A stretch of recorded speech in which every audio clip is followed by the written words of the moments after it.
I've always loved exploring the outdoors. Growing up in a small town, I spent countless days hiking through forests and wandering by the local lake. It was beautiful during the day, calm, serene, but there was always something strange about it at night.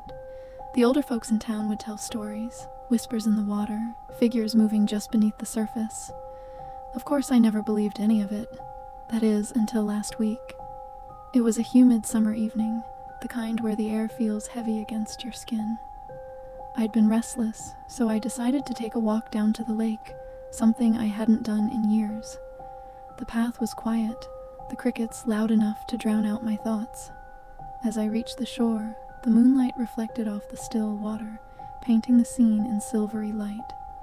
I stood there for a while, just enjoying the quiet, when I heard it, a whisper, faint, almost melodic. At first, I thought it was the wind, but it came again, clearer this time. "Come closer," it said. I froze, every hair on my body standing on end. I looked around, but I was alone. The voice came again, soft but insistent, as if the lake itself was calling to me.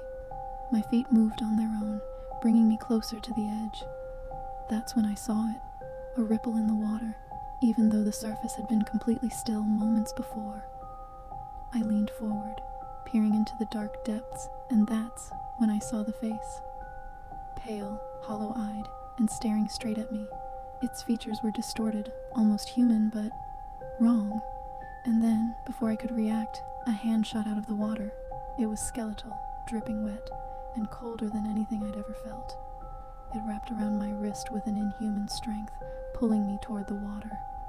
I screamed, digging my heels into the mud, but it wouldn't let go. The whispers turned into screams, loud and deafening, as if they were inside my head. With all my strength, I yanked my arm free and fell backward onto the muddy shore. When I looked up, the face and the hand were gone. The lake was calm again, as if nothing had happened. But here's the thing. The mark of its fingers is still on my wrist, cold and gray, as if the life itself has been drained from that part of my body. And sometimes, when I close my eyes at night, I can still hear it whispering, "Come back."